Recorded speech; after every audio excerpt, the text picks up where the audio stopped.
El positivismo. El positivismo es el movimiento intelectual predominante en el siglo XIX y comienzos del siglo XX, cuyo principal exponente es Augusto Comte. Positivismo viene del latín positum, lo cual significa que es lo que está puesto frente de mí, es decir, son realidades externas a mí. El positivismo es sistema filosófico basado en la experiencia y el conocimiento empírico de los fenómenos naturales. Consiste en no admitir como válidos científicamente otros conocimientos, sino los que proceden de la experiencia, rechazando por tanto toda noción a priori, puede ser juicios racionales, ¿no? Y todo concepto universal y absoluto. En esta definición vemos claramente la base empirista en la cual se sustenta el positivismo, ya que todo conocimiento validero es el que proviene y es justificado en la experiencia, es decir, es posterior al hecho empírico. Por lo tanto, es válido el conocimiento a posteriori, los juicios racionales y verdades anteriores a la experiencia misma. No son válidos como conocimientos científicos, ya que no se sustentan en sí mismo.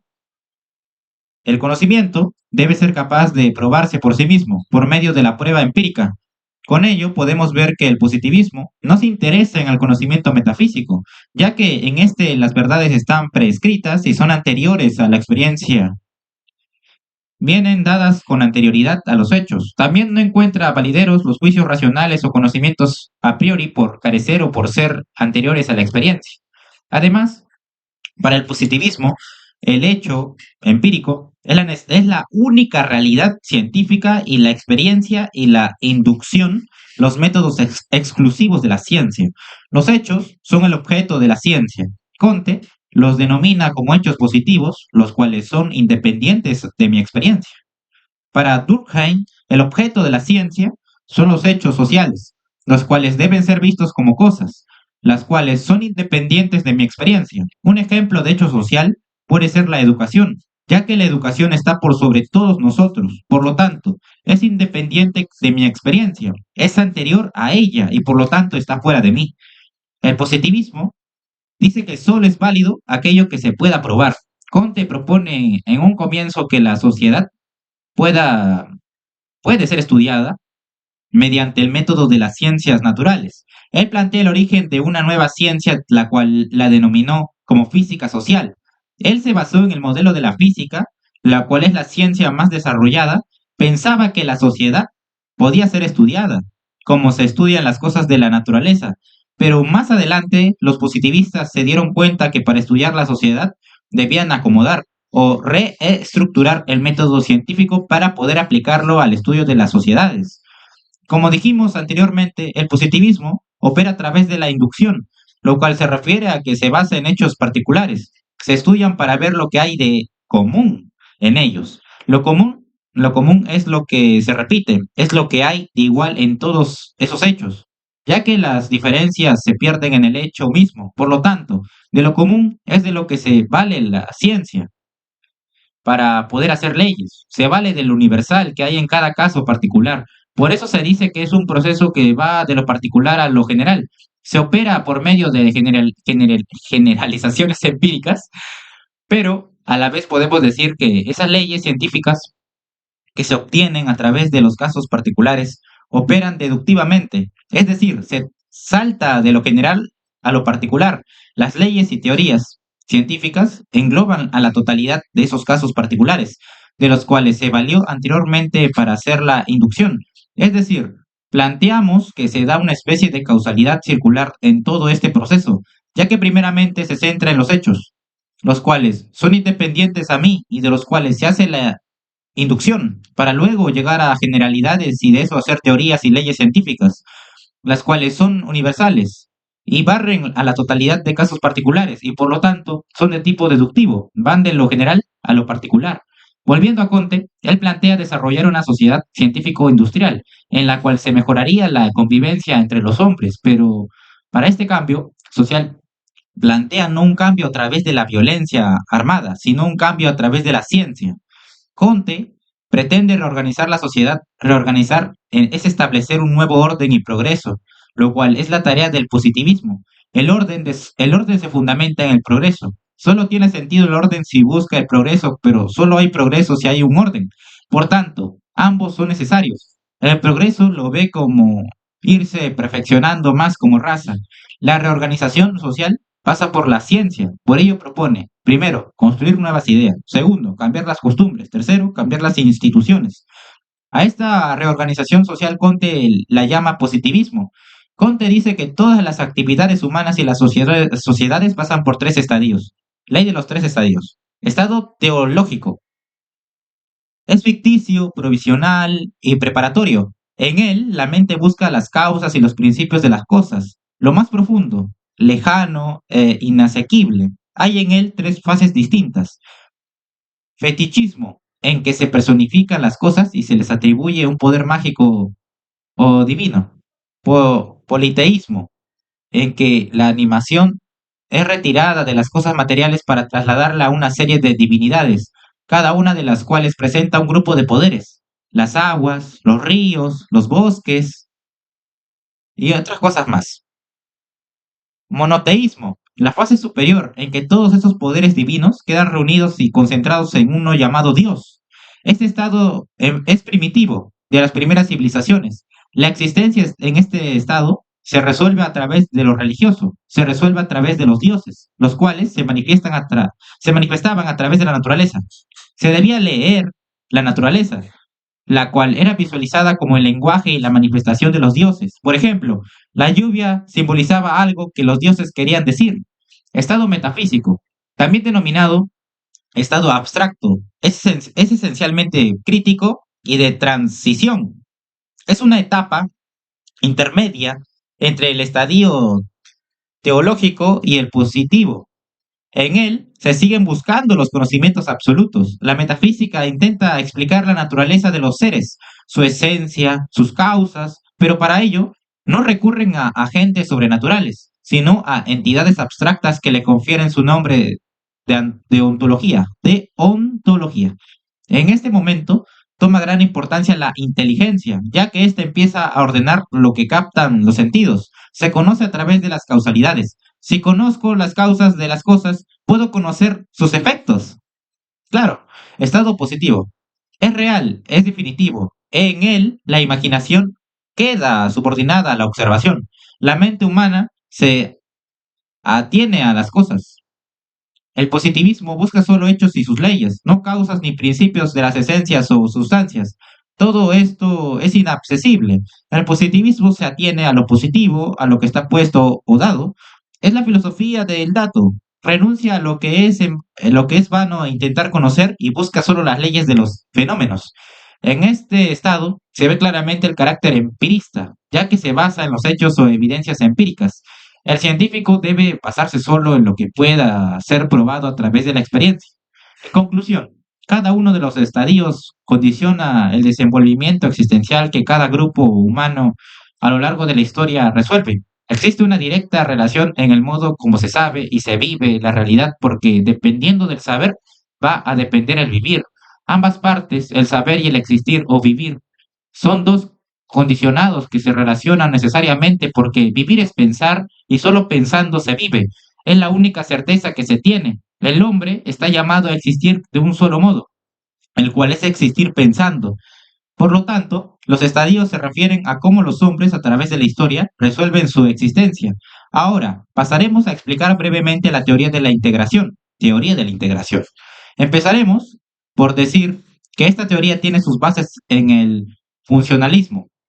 Durkheim nos dice que el todo es mayor que la suma de sus partes. Es decir, un sistema como es la sociedad se ve por la interacción y la función que cumple cada parte dentro de dicho sistema. Por lo tanto, este sistema funciona como un todo armónico y forma una estructura de elementos coordinados y por lo tanto pasa a ser un sistema para que dicho sistema se mantenga integrado. Cada parte debe cumplir su función. Si vemos eso desde la teoría de sistemas, podemos decir que si una parte de esa estructura no funciona adecuadamente, el sistema tendrá problemas en sus funcionamientos y en el caso de esta teoría se producirá la anomia.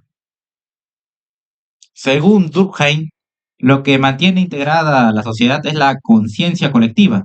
lo cual es el conjunto de creencias, sentimientos, valores, normas compartidos socialmente.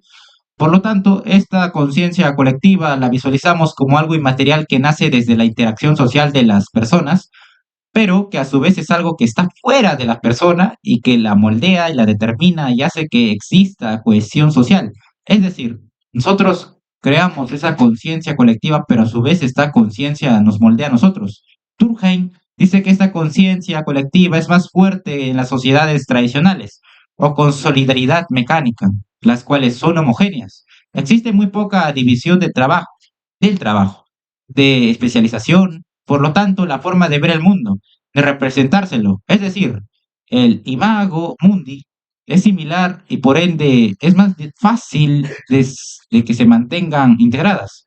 Todo lo contrario pasa con las sociedades modernas o con solidaridad orgánica, las cuales son heterogéneas. Hay división del trabajo y esto hace que sean menos integradas, ya que hay más visiones e interpretaciones diferentes. La integración social es dificultada por la anomía, la cual es un problema de la sociedad y no del individuo. Es la pérdida de valores y normas. Cuando uno de los componentes de la sociedad fallan, empieza a surgir la anomia. Si las personas no se rigen por las normas de la sociedad, serán sujetos desviados, anómicos. Por lo tanto, esta teoría de integración nos plantea que hay un orden social imperante, el cual es normal, ya que la mayoría lo hace. Este orden está fuera de mí y yo debo hacerme parte de él. De lo contrario, seré excluido de esta sociedad y seré catalogado como un sujeto desviado.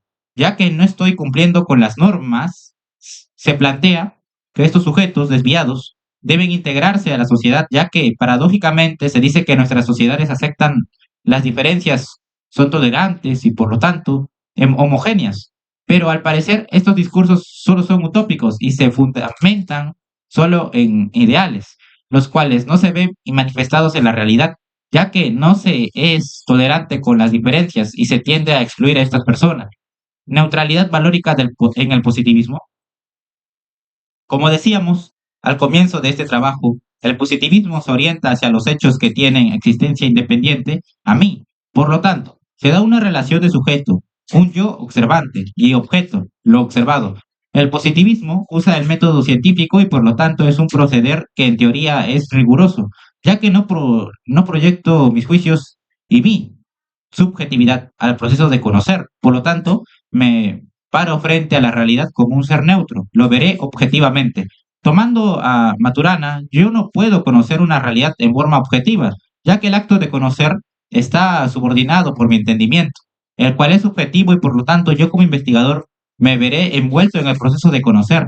Seré influenciado por el ambiente y por el objeto al cual pretendo conocer. Además, si vemos lo planteado por Descartes, la realidad fuera de mí la capto sensorialmente y mis sentidos pueden tener interferencias y pueden estar engañándome. Pero en síntesis, el tema de la neutralidad valórica es muy importante, ya que debo ver la realidad observada en forma neutra, es decir, presentarme como una hoja en blanco frente a ella para no teñirla con mi subjetividad y conocerla, por lo tanto, objetivamente. El positivismo es cuantitativo, busca describir el hecho tal cual es. La fenomenología. La fenomenología es un movimiento filosófico del siglo XX que describe las estructuras de la experiencia tal y como se presentan en la conciencia, sin recurrir a teoría, deducción o suposiciones procedentes de otras disciplinas tales como las ciencias naturales. Consideramos que para entender la fenomenología se debe entender primeramente el concepto de conciencia, que creemos que es el más importante dentro de esta corriente. Para ello tomaremos a Husserl, el cual nos dice que la conciencia siempre es conciencia de. Esto denota el carácter intencional de la conciencia. Es como yo me represento esa realidad fáctica. Intencionalidad es aquello de lo cual la conciencia es capaz de proyectar o representar de la realidad fáctica. La conciencia es siempre de algo específico. Yo dirijo mi atención hacia algo. A ese algo lo intenciono, le doy significado, proyecto ideas sobre él. Yo le doy existencia y lo hago aparecer. El hombre proyecta ideas, conceptos hacia las cosas para poder entenderlas. Ya que no puedo aprehender un objeto como objeto, es decir, como materia hacia mi conciencia. Lo que capto es la idea, el concepto para hacerlo inteligible. Se dice que la conciencia está determinada por nuestra voluntad, a lo que Martin Heidegger agrega la conciencia está determinada por nuestros estados anímicos, lo cual quiere decir que nuestra proyección o hacia donde fijamos nuestra atención está determinada por un estado actual de ánimo. Los objetos no tienen la capacidad por sí mismos de ser conocidos, sino que yo, a través de la conciencia, es que puedo conocerlos y darles existencia. Husserl denomina como noesis al tener conciencia y noema a aquello de lo que se tiene conciencia, es decir, al objeto al cual dirijo mi atención. Otro concepto clave es el de epogé o reducción fenomenológica, que significa dejar entre paréntesis todos nuestros juicios. Las ideas que tenemos con respecto a algo, es decir, dejar en este paréntesis nuestra subjetividad para así dejar que aparezca la esencia de lo que estamos investigando, es decir, que aparezca el fenómeno, entendiendo como fenómeno la cual es la abstracción de la particularidad de las cosas. Ahora, daremos paso a analizar brevemente algunos planteamientos de Alfred E. Schutz. Schutz se centra básicamente en la intersubjetividad, de la cual plantea que es intersubjetivo porque vivimos en él como hombres entre hombres, con quienes nos vinculan influencias y valores comunes, comprendiendo a los demás y siendo comprendidos por ellos.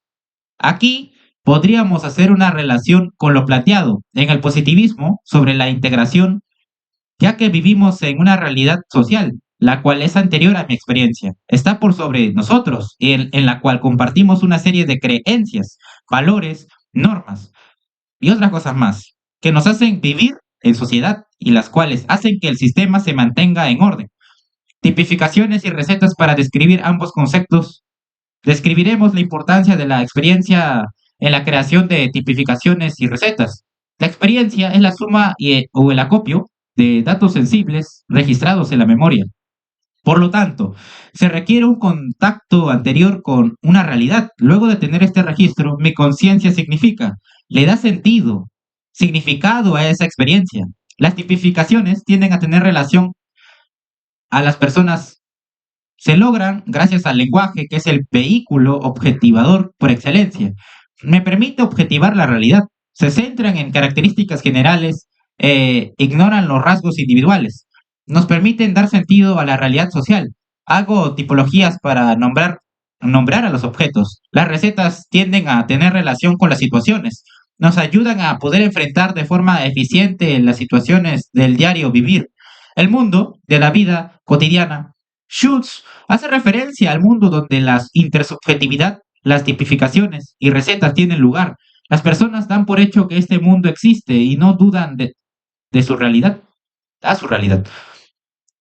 Reinos de la realidad social. Estos reinos son 4 y se caracterizan por su grado de inmediatez. Es decir, es el grado en que las situaciones están al alcance del actor y también por el grado de determinabilidad. Es decir, el grado en que el actor es capaz de controlar las situaciones. Burwell es el reino de los antecesores. Corresponde al pasado y es difícil de interpretar este mundo, debido a que usaré categorías propias de nuestro tiempo y por ende podemos interpretar erróneamente las acciones de los antecesores. Fulgewelz es el reino de los sucesores. Es un reino totalmente indeterminado, ya que no es posible describirlo porque no se ha vivido. Solo se pueden hacer hipótesis con respecto a este reino. Un Welsh. Es el reino de la realidad directamente experimentada, es donde se dan las relaciones cara a cara, es decir, las relaciones nosotros. Midworld es el reino de la realidad indirectamente experimentada, es donde se dan las relaciones ellos, es decir, no hay contacto directo o cara a cara. Una vez expuestos los conceptos básicos de la obra de Schutz, daremos paso a integrar estos conceptos y darle sentido como partes de un todo. Existe un mundo del cual aceptamos su existencia, el cual es la realidad de la vida cotidiana, es una realidad objetiva porque tiene existencia independiente a nosotros, está por sobre nuestras individualidades y podemos decir que tiene un componente material, el cual son las creaciones tangibles que hace el hombre, además de un componente inmaterial o abstracto que hace referencia a valores, normas, creencias que ordenan nuestra vida. Este mundo trasciende nuestra determinación espacio-temporal, ya que es una realidad que existe desde antes de nuestro nacimiento, en el cual nuestros antecesores, Burwell, fueron construyendo este mundo o realidad a través de la interacción tanto a nivel directo, Unwell, como a nivel indirecto, Midwell. A pesar de que existe esta realidad objetiva, cada uno de nosotros la interpretamos subjetivamente. Es debido a nuestras experiencias y que significamos de manera distinta un hecho ajeno a mi conciencia. En la realidad de la vida cotidiana, nuestras subjetividades interactúan con las de los demás, ya que no es una realidad en la cual yo soy un actor alejado, sino que yo vivo esta realidad, al igual que otras personas más. En esta realidad vemos que han influido nuestros antecesores, pero también nosotros influimos y la vamos creando, a la vez que ella nos crea a nosotros. En esta realidad hay una serie de situaciones que tenemos que manejar. Por ello, vamos creando tipificaciones y recetas para poder enfrentarnos a las situaciones y así ahorrar tiempo y nos vamos habituando a las situaciones. Esto es producto de la experiencia, ya que ya he vivido anteriormente esas situaciones y hago fórmulas para enfrentarlas. El problema está cuando me enfrento a situaciones desconocidas o nuevas para mí, dado que el acopio o acervo de conocimiento a mano no les da respuesta y debo crear nuevas tipificaciones y recetas. Al interactuar directamente con otra persona, vamos negociando, nos vamos poniendo de acuerdo en las cosas, ya que somos personas distintas, con distintas subjetividades. Nos comunicamos gracias al lenguaje, el cual es el medio objetivador por excelencia, nos permite transmitir significados. Ese reino Onwell es donde experimento directamente con los otros. Estamos sujetos a un mismo tiempo y espacio. Es donde vamos probando nuestros conocimientos, nuestras recetas y tipificaciones, y mientras más cercana sea la relación, más personal e inmediato será el contacto. Iré reestructurando mis tipificaciones y recetas. En estas relaciones nos vamos dando cuenta de la subjetividad del otro. Me permite penetrar en la conciencia del otro y conocer sus representaciones. Por ellos es que Schutz ponía especial énfasis a este reino, Onwell, ya que es donde comparto mis conocimientos de sentido común y al ser un trato directo, es decir, relaciones nosotros, vamos conociendo la subjetividad del otro, vamos conociendo cómo el otro va dando sentido y significado a las cosas. Al ser relaciones directas, vamos cambiando las concepciones que teníamos al comienzo sobre las cosas, ya que a medida que es más directo el contacto, se usarán menos las tipificaciones y recetas, ya que estas atañen a aspectos más generales y puede que no sean pertinentes o exista asincronía con los sujetos individuales. Mientras más alejado sea nuestra determinación, tiempo y espacio, más impersonales serán nuestras relaciones y se actuará más en base a recetas y tipificaciones, las cuales no las iremos revisando o corrigiendo seguidamente, ya que no interactúo cara a cara. Este es el caso del reino Midwell, ya que son relaciones, ellos, los cuales están alejados espacialmente de mí. Es una relación impersonal, pero podríamos decir que hay distintos niveles de Midwell. Según la proximidad que tenga con esos actores, lo importante es que la realidad de la vida cotidiana es una realidad dinámica, no es cerrada. En un momento, una persona puede ser parte de mi realidad Unwell, ya que trato con ella directamente. Ambos nos estamos influyendo y a rato esa persona se aleja y pasa a ser parte de mi Midwell. Por lo tanto, los distintos actores de la realidad van cambiando y nos influyen directa o indirectamente. Un ejemplo de Midwell puede ser el presidente de la República, ya que no lo experimentamos directamente, no estamos cara a cara con él, pero sus acciones determinan a las mías.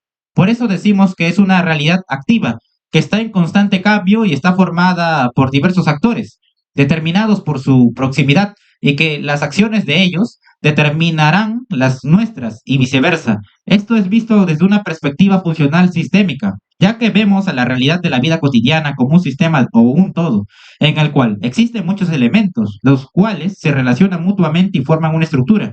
A medida que el acervo del conocimiento, recetas, tipificaciones, se va masificando y es usado por más personas, se dice que es institucionalizada, ¿no? En una sociedad. En la sociedad. Berger y Luckman señalan que cuando una persona tiene una receta es algo personal, pero cuando ambas personas utilizan esa receta se va institucionalizando. Esa es la idea que quería mencionar. Y cuando surge un tercero, es una institucionalización histórica. Y esa receta o tipificación adquiere objetividad porque luego es algo ajeno a mí, que está en el ideario de una sociedad y forma parte del conocimiento de sentido común, el cual es utilizado por la mayoría de las personas para resolver las situaciones de la vida cotidiana. Neutralidad valórica en la fenomenología. El tema de la neutralidad valórica se ve reflejado según nosotros, en lo referente a la reducción fenomenológica, es decir, poner entre paréntesis nuestra subjetividad para poder conocer la esencia de lo que estamos observando. Además, es muy importante señalar que a diferencia del positivismo, el cual es cuantitativo, busca ver el hecho tal cual es. En la fenomenología buscamos lo cualitativo, es decir, el significado que la persona proyecta hacia algo en particular.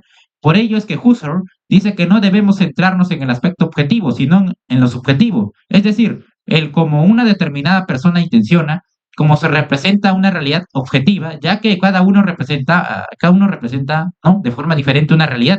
Y por lo tanto debemos mantenernos neutros, no decirle a la persona qué es lo bueno o qué es lo malo, sino que ver, sino que ver lo que ella interpreta.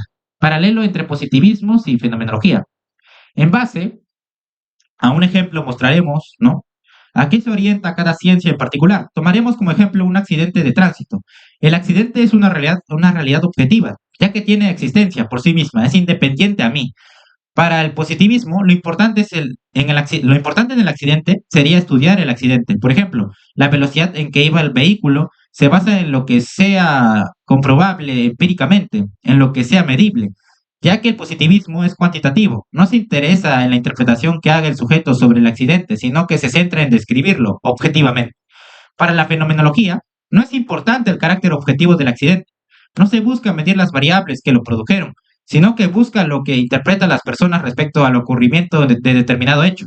Por lo tanto, se le pregunta a la gente por qué creen ellas que ocurrió tal accidente. Se preocupa de lo subjetivo. Por ello, la fenomenología es de carácter subjetivo. Interesa la proyección que hace una persona respecto a un hecho. Lo que es importante destacar es que la fenomenología se da una relación sujeto con sujeto. Y en el positivismo se da una relación sujeto-objeto. Hay un conocedor y un objeto conocido. En el positivismo, el sujeto es el que pone las categorías. Por ejemplo, indicadores de pobreza. En la fenomenología, la persona tratada es el que pone las categorías. Por ejemplo, el cliente es el que dice porque está en una situación de pobreza. Aportes del positivismo y fenomenología al trabajo social. Positivismo.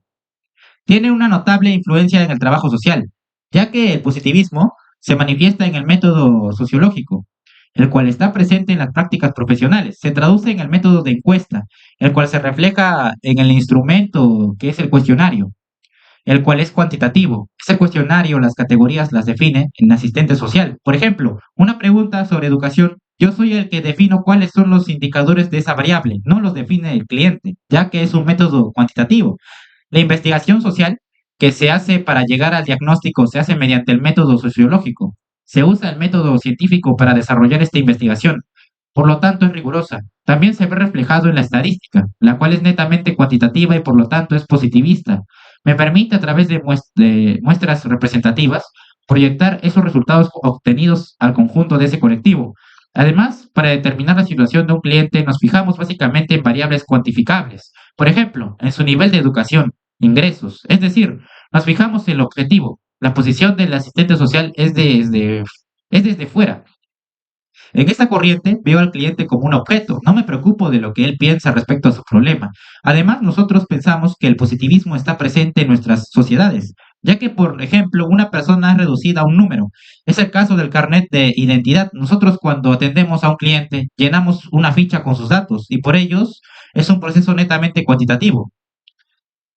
Lo que es muy importante es que a partir del positivismo nacen las ciencias sociales, las cuales son las que nutren a nuestra profesión. A partir del positivismo nacen las ciencias sociales, las cuales son las que nutren a nuestra profesión, aportando teorías para explicar la serie de fenómenos que tratamos. Fenomenología. Es de suma importancia la fenomenología en nuestra profesión, ya que nos debe interesar la perspectiva de la persona frente al problema. Es una relación sujeto con sujeto. Aquí la posición del asistente social es desde adentro, es desde dentro. Es decir, nos internamos en la conciencia del cliente, nos interesa cómo éste describe su problema. No le decimos qué es lo que nosotros pensamos con respecto a su situación, sino que él es el que la describe. Él nos da las causas de su problema y cuál es su visión respecto de la situación. Nosotros pensamos que debemos entender las causas que plantea el cliente, pero no necesariamente compartirlas. Debemos tratar de resignificar lo que pensamos que está incorrecto en el cliente. También creemos que debe ser un proceso algo lento, ya que se necesita tiempo para que el cliente se abra ante nosotros, para que muestre su subjetividad, ya que él viene con una tipificación de lo que es un asistente social. Con el trato continuo es que esa tipificación irá variando. Lo ideal sería usar ambas corrientes para atender al cliente, que existan indicadores cuantitativos de su situación y que también exista lo cualitativo, es decir, la interpretación que hace el cliente respecto de lo cuantitativo, ya que ambos factores pueden ser asincrónicos. Esta palabra fue incluida en el lenguaje filosófico y científico por Augusto Comte para designar el movimiento intelectual que él creía haber iniciado. Desde el punto de vista científico, el positivismo debe considerarse en dos aspectos diversos, como método y como sistema. Como método señala derroteros a la investigación científica y filosófica. Como sistema, señala, comprende un conjunto de afirmaciones acerca del objeto de la ciencia. Es fácil ver la diversidad de estos aspectos, más también se observará que deben de ser íntimas sus relaciones e influencias mutuas, y en realidad lo son, bastante más lo que en principio y según las exigencias lógicas y científicas pudiera creerse. Augusto Comte, ¿no? 1798 hasta 1857, filósofo, positivista francés y uno de los pioneros de la sociología. Nació en Montpellier, el 19 de enero de 1798. Desde muy temprana edad rechazó el catolicismo tradicional y también las doctrinas monárquicas. Logró ingresar a la Escuela Politécnica de París desde 1814 hasta 1816, pero fue expulsado por haber participado en una revuelta estudiantil. Durante algunos años fue secretario particular del teórico socialista Claude Henry de Rothschild, conde de Saint-Simon, cuya influencia quedaría reflejada en algunas de sus obras. Los últimos años del pensador francés quedaron marcados por la alienación mental, la crisis de la locura en la que se sumía durante prolongados intervalos de tiempo.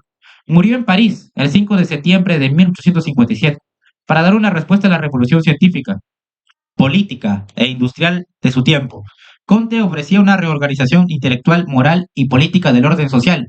Adoptar una actitud científica era la clave. Así lo pensaba de cualquier reconstrucción, aunque rechazaba la creencia en un ser trascendente. Reconocía Comte el valor de la religión, pues contribuía a la estabilidad social. En su obra Sistema de Política Positiva, de 1851 hasta 1854, de 1875 a 1877, propone una religión de la humanidad que estimulara una benéfica conducta social. La mayor relevancia de Comte, sin embargo, se deriva de su influencia en el desarrollo del positivismo. Para Comte, positivo es inseparable de relativo, de orgánico, de preciso, de cierto, de real. La filosofía positiva se contenta con las realidades apreciables por nuestro organismo, por esto es real. Elimina toda inquisición sobre lo absoluto, por esto es relativo. Inclina al espíritu a lo útil, poniéndole en condiciones de poder aprovechar el curso de los acontecimientos.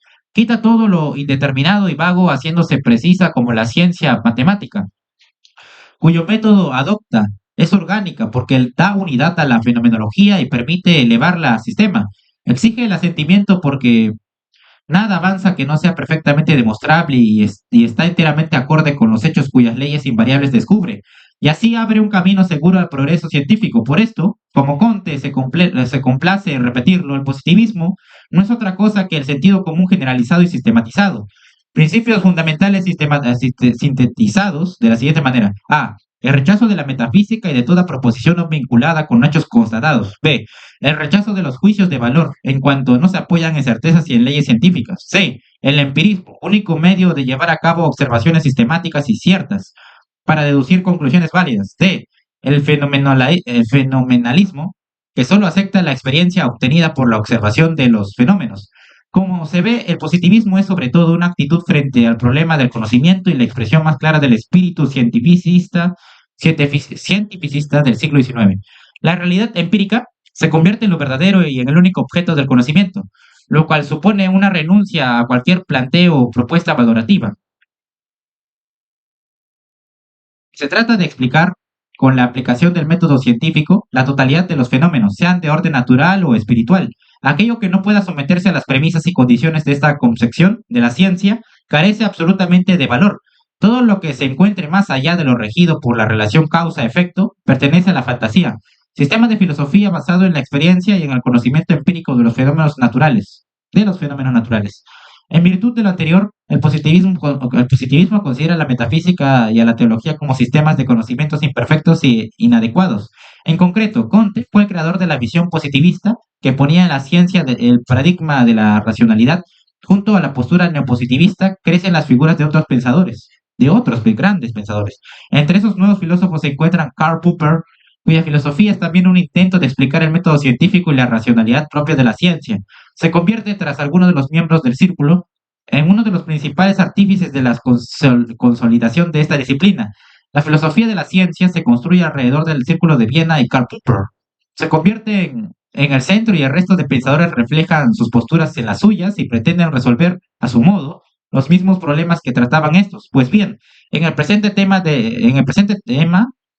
presente tema se va a desarrollar, ¿no?, las ideas del Círculo de Viena y de Karl Popper como paradigmas de una disciplina filosófica nueva. La filosofía del siglo XX tiene varios hitos fundamentales. Uno de ellos nace a principios de siglos en Viena. Durante el siglo anterior, el XIX, la filosofía idealista se enfrentó frontalmente con los intereses científicos.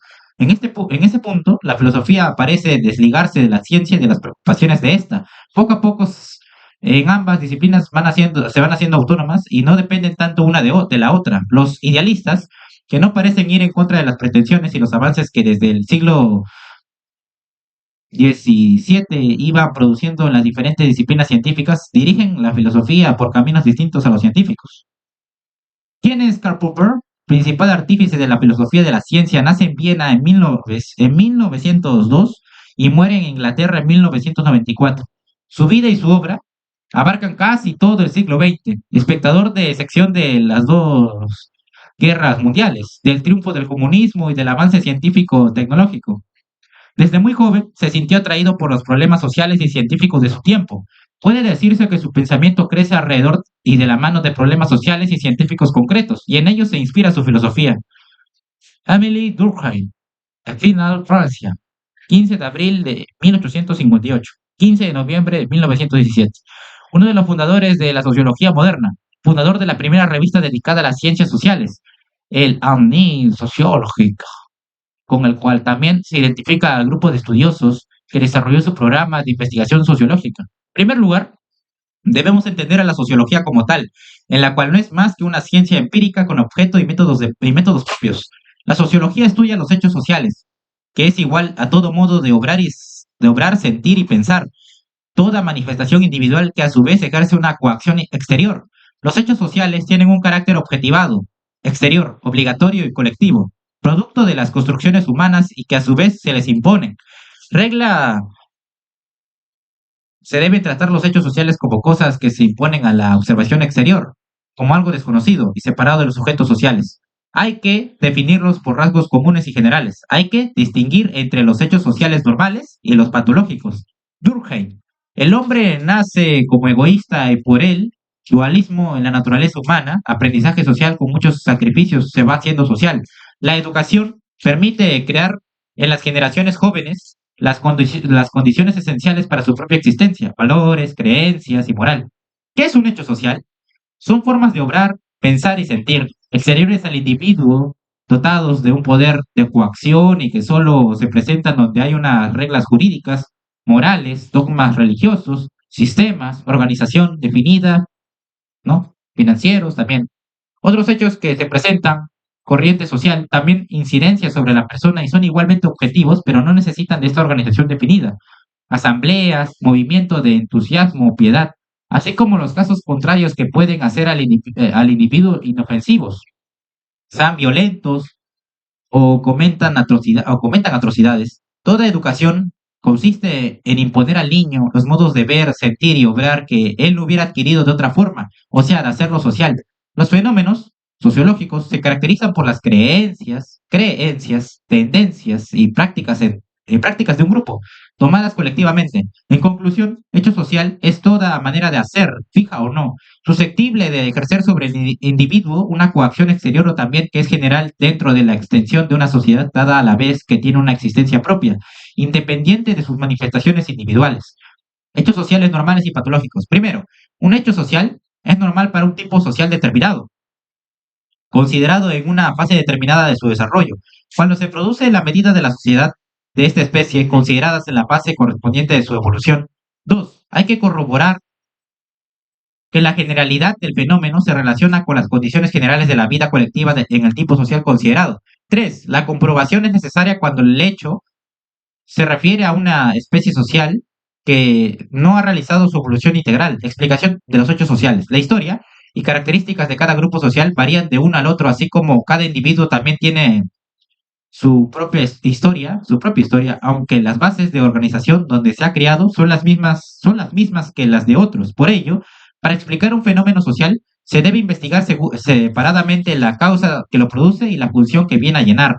Hay que determinar si hay correspondencia entre el hecho considerado y las necesidades generales del organismo social, y en el que consiste esta correspondencia sin importar si es intencional o no. Durkheim nace egoísta, naturaleza humana, dual, proceso de socialización a través de la educación que le enseñan condiciones sociales esenciales, normas, valores, moral. Durkheim señala que los suicidios son fenómenos individuales que responden esencialmente a causas sociales. Las sociedades presentan ciertos síntomas patológicos, ante todo la integración o regulación social, ya sea excesiva o insuficiente del individuo en la colectividad. Por tanto, el suicidio sería un hecho social. Durkheim comienza su estudio con una definición de suicidio como todo caso de muerte que resulta directa o indirectamente de un acto positivo o negativo realizado por la víctima misma y que según ella sabía debía producir este resultado. Ejemplo de un acto positivo, hacerse un disparo en la cabeza. Ejemplo de un acto negativo, rehusar a ingerir cualquier medicina hasta dejarse morir. Durkheim distingue cuatro clases de suicidios. Suicidio egoísta típico de sociedades deficientes o carencias de integración social. Suicidio anómico, característico de falta de regulación social, anomia, o sea, las normas sociales no son interiorizadas como propias por parte del individuo. Suicidio fatalista, cuando existe un alto grado de regulación social. Suicidio altruista, característico de sociedades con alto grado de integración social. El suicidio egoísta es propio de las colectividades desintegradas, en las cuales el individualismo prevalece sobre la personalidad colectiva y los fines comunes. La sociedad firmemente integrada tiene a los individuos bajo su dependencia y no les permite disponer libremente a su antojo de sus vidas. Al contrario, cuando los grupos sociales se debilitan, los sujetos tienden a remitirse cada vez a sí mismos y prescindir de toda regla de conducta que no esté dictada por los intereses privados.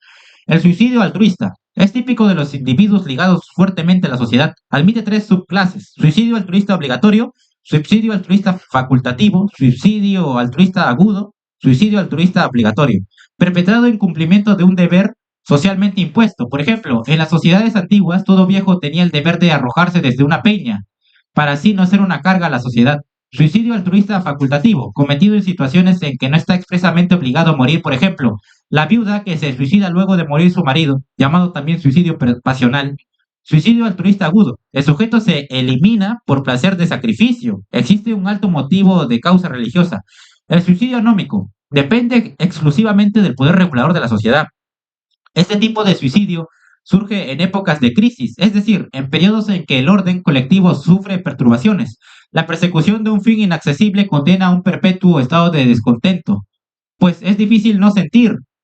A la larga, la inutilidad de una persecución sin término. Por esto, la tasa de suicidio se eleva en épocas de prosperidad económica. Sin embargo, también los desastres financieros, que arrojan a los individuos por debajo del nivel social que hasta este momento ocupaban, producen idéntico fenómeno.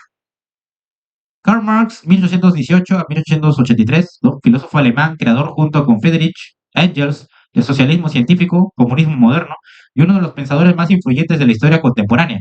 Marx nació en Treveris el 5 de mayo de 1818 y estudió en las universidades de Bonn, Berlín y Jena. publicó un artículo en el Rheinische Zeitung, Gaceta Renana, de Colonia en 1842 y poco después pasó a ser su jefe de redacción. Aunque su pensamiento político era radical, todavía no podía calificarse de comunista. Cuando Marx centró su estudio sobre el mundo del trabajo y la producción, abordó desde ahí el análisis de la educación, en su crítica del capitalismo en el cual trata de demostrar la conexión entre escuela y trabajo, aún en la aparente separación de los dos. Max Weber, 1864 a 1920, economista y sociólogo alemán, quizá el más importante de todo el siglo XX, conocido por su análisis sistemático de sociología política y del desarrollo del capitalismo en la burocracia. Weber nació el 21 de abril de 1864 en Erfurt, Erfurt y estudió en las universidades de Heidelberg, Berlín y Gotinga. Letrado en Berlín en 1893, enseñaría economía en las universidades de Friburgo en 1894, Heidelberg en 1897 y Múnich 1919. Poco antes de su fallecimiento, formó parte de la delegación alemana que negoció la paz en Versalles y también participó de la comisión redactora de la Constitución de Weimar. Queriendo refutar el determinismo económico de la teoría marxista, Weber combinó su interés por la economía con la sociología, en un intento de establecer a través de un estudio histórico que la relación causa-efecto histórica no solo dependía de variables económicas. Weber no acepta la pretensión marxista de establecer una secuencia causal única. El determinismo económico, la educación tiene como objetivo tomar parte en la competición política y social que caracteriza a una sociedad y está destinada a capacitar y situar a los individuos según las estructuras y necesidades de la sociedad.